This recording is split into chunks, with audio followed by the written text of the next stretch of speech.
Nous sommes à Mokolo, une commune située dans le département du Mayo-Tanaga, région de l'extrême nord du Cameroun. Ici, le retour de la saison des pluies n'est pas toujours synonyme de réjouissance. Pour beaucoup, elle annonce plutôt la montée en flèche des cas de paludisme, notamment chez les enfants de moins de 5 ans et les femmes enceintes. Les premières baisses entraînent la stagnation des eaux et l'engorgement des caniveaux. Faute d'un système d'assainissement efficace, ces eaux deviennent rapidement des foyers de reproduction pour les moustiques, vecteurs du paludisme. Dès que la saison commence, les enfants commencent déjà aussi à attraper le paludisme. Et surtout que nous sommes en bordure du Mayo, trop de moustiques, et puis les rigoles aussi ne sont pas curées, ce qui fait que les enfants attrapent généralement le paludisme. Aussi, la transition au mois de janvier, février, quand nous entamons déjà la saison sèche, les enfants tombent aussi malades du paludisme. Nos enfants sont souvent malades ici en saison de pluie. Quand il pleut, il y a beaucoup de moustiques. Il y a aussi les mares d'eau partout et tout ça. C'est ce qui fait en sorte que les enfants tombent malades en cette saison. Une autre difficulté est que la dernière campagne de distribution de moustiquaires imprégnés remonte à 5 ans. Si elles sont encore utilisées par une majorité d'habitants, leur efficacité est désormais compromise par le temps, les lavages successifs et l'absence de renouvellement. Ça fait déjà 5 ans qu'on a reçu les moustiquaires, même quand c'est gâté, mais on utilise quand même. On les utilise contre les piqûres des moustiques. Parce que si les moustiques nous piquent, ça peut nous donner les palus, les enfants peuvent tomber malades et tout ça. On utilise pour la prévention du palud. Bon, ce que nous pouvons demander au gouvernement, c'est qu'ils doivent nous distribuer chaque année des moustiquaires.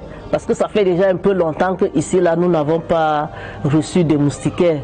Donc nous utilisons nos vieilles moustiquaires qui sont même déjà déchirées et puis on les raccommode pour être dedans, pour éviter aussi ces piqûres-là, pour ne pas être exposés. Face aux symptômes du paludisme, les comportements varient. Certains se rendent dans les centres de santé, mais d'autres préfèrent encore se tourner vers la médecine de rue. Vous savez que nous sommes ici au village. Quand les enfants tombent malades ici, nous allons en route, nous achetons le para, le diplo et quelques comprimés qu'on achète avec les vendeurs ambulants. Quand ça ne va pas, c'est là où on part à l'hôpital avec ces enfants. Pour les soigner, nous sommes obligés de les amener à l'hôpital. On les soigne à l'hôpital. Comme mes enfants par exemple, même si vous dites que vous allez leur donner, administrer un traitement à la maison, ça ne donne pas. C'est une fois arrivé à l'hôpital que, je ne sais pas, peut-être c'est là-bas où se trouve le bon soin. Et là, ça va. Et surtout, il faut la perfusion pour eux. Pourtant, des initiatives existent. Le centre de santé intégré de Mokolo enregistre une baisse des cas de paludisme chez les enfants grâce à la chimioprévention saisonnière. Cette stratégie consiste à administrer des antipaludiques aux enfants de 3 à 59 mois en pleine période de pluie. Auparavant, nous soignons en moyenne 40 à 50 cas du paludisme par semaine. Mais dans le cadre de mise en œuvre de la CPS, qui signifie la chimioprévention du paludisme saisonnier, les cas du paludisme ont été considérablement réduits. Donc on se retrouve en moyenne 5 à 10 cas seulement par semaine. Et les tranches d'âge les plus touchées au paludisme, c'est d'abord les enfants de 0 à 5 ans. Aussi les femmes enceintes. Un autre frein est que malgré la subvention des médicaments antipaludiques par l'État, une large partie de la population ignore leur disponibilité. Le manque de communication compromet l'adhésion aux mesures de prévention et de traitement. Le médicament du paludisme est subventionné par l'État. Et tel que c'est subventionné, l'administration fait tout pour nous donner assez de médicaments. C'est-à-dire La gratuité chez les enfants de 0 à 5 ans, on nous amène gratuitement, et chez les femmes enceintes avec la TPI, on nous amène gratuitement. Donc nous en avions assez de médicaments comme c'est subventionné. Le chef de la communauté lance un cri d'alerte.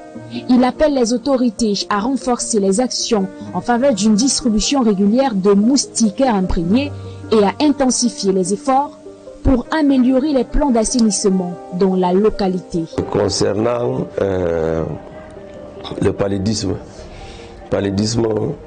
nous demandons encore le gouvernement de nous habiller car nous sommes la population pauvre. Donc dans les centres de santé, il faut baisser la prise en charge, le traitement du palu pour amener la population à se rendre au centre de santé. Il y a aussi la vaccination qui coûte aussi un peu cher. Donc du coup, ça décourage la population d'arriver au niveau du centre de santé. Le combat contre le paludisme reste un défi majeur. Un défi qui, pour être relevé, nécessite une mobilisation collective et des actions concrètes sur le terrain.